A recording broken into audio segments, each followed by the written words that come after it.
Hello बच्चों, चलिए आज का हमारा प्रश्न है। यहाँ से परवलय वाई स्क्वायर बराबर 8x के बिंदु 2, 4 पर खींचा गया अभिलंब पुनः परवलय को किस बिंदु पर मिलेगा। हमें यहाँ से यह ज्ञात करना है। तो यहाँ से इस प्रश्न को करने हैं तो हमारे पास यहाँ से हमारी मुख्य अवधारणा कार्य करेगी। मुख्य अवधारणा यहाँ से हम लेके चलेंगे। हम जानते हैं यदि हमारे पास दो रेखाएं परस्पर लंबवत हो तो उनकी जो प्रवणताओं का गुणन होता है वह -1 के बराबर होता है। तो यदि इस प्रश्न के अनुसार देखें, हमें वाई स्क्वायर बराबर क्या दिया गया है, 8x यह दिया गया है। यदि हम इसकी स्पर्श रेखा की प्रवणता निकालना चाहें तो इसका अवकलन करेंगे तो मान क्या आएगा, 2y dy बट्टे में dx आ गया, बराबर आ जाएगा 8 के बराबर। यदि हम यहाँ से dy बट्टे dx निकालना चाहें तो यह हमारे पास लिखा जा सकता है 8 बट्टे में 2y।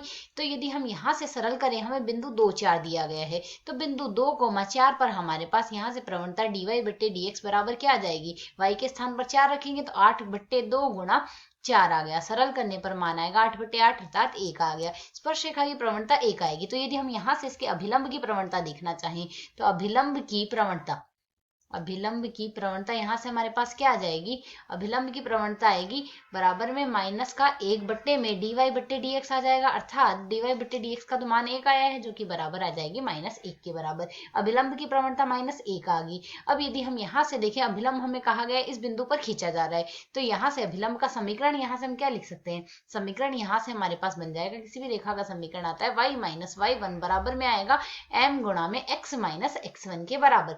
यही हमारे पास मान आता है x1 y1 से यह रेखा होकर जाती है। तो यदि हम सरल करें तो y माइनस में 4 आ जाएगा, बराबर में m का मान हमारे पास क्या बना है, -1, तो माइनस x गुणा x -2 आएगा। सरल कर ले तो मान हमारे पास यहाँ से क्या लिखा जा सकता है, y - 4 बराबर में माइनस का x प्लस में 2 आ गया।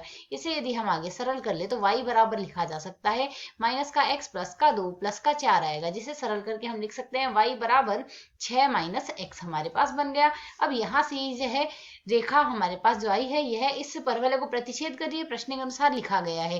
तो यदि हम यहाँ से देखें y के स्थान पर प्रश्न में परवलय का समीकरण क्या है, वाई स्क्वायर बराबर 8x हमें दिया गया है। तो y के स्थान पर यदि यह मान रख दे तो 6 - x का स्क्वायर बराबर 8 गुणा में x आएगा। इसे यदि सरल कर ले तो 6 6 36 प्लस x स्क्वायर आ गया, माइनस का हमारे पास 12x आएगा, बराबर आ जाएगा यहाँ से 8x। इसे यदि हम आगे सरल करते हैं, समीकरण क्या बन जाएगी, x स्क्वायर माइनस का 12x माइनस का 8x प्लस का 36 बराबर आ जाएगा हमारे पास यहाँ से 0। इसे यदि हम आगे और सरल कर ले तो यहाँ से हम क्या लिख सकते हैं, यह हमारे पास सरल करके लिखी जा सकती है x स्क्वायर माइनस का 20x प्लस का 36 बराबर 0 आएगा। जिसे हम यदि आगे और सरल करें तो x स्क्वायर माइनस का आएगा हमारे पास यहाँ से 20 के और खंडों में विभक्त कर दे तो माइनस का 18x माइनस का 2x प्लस का 36 बराबर आ जाएगा हमारे पास यहाँ से 0।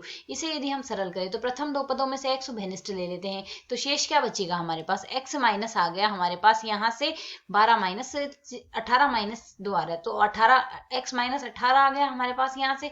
साथ ही यदि -2 उभयनिष्ठ लेंगे तो x - 18 यहाँ आ जाएगा, बराबर आ जाएगा हमारे पास यहाँ से 0। इसे यदि हम आगे सरल करें तो x - 18 शेष बचेगा x - 2 बराबर 0 आ जाएगा। तो x के हमारे पास यहाँ से दो मान आ गए, एक तो x बराबर 2 आ गया और दूसरा हमारे पास यहाँ से आ गया, या हमारे पास यहाँ से x बराबर क्या आ गया, 18। अब यहाँ से यदि हम देखें तो यह हमारे पास यहाँ से यदि देखें x बराबर 2 तो हमें पहले से वो बिंदु दिया गया 2,4। जब x का मान 18 होगा तो हमें यहाँ से देखना है y का मान क्या होगा। जब x का मान यहाँ से हम 18 लेंगे तो इस स्थिति में y बराबर क्या आएगा, 6 - 18, जिसे हम सरल करेंगे तो मान क्या आ जाएगा हमारे पास माइनस का 12। तो यहाँ से हमारे पास बिंदु के निर्देशांक क्या आ गया, 18, माइनस के 12, अर्थात यहाँ से हमारा विकल्प डी एक सही हल हो गया है। आशा है समझ आया। धन्यवाद।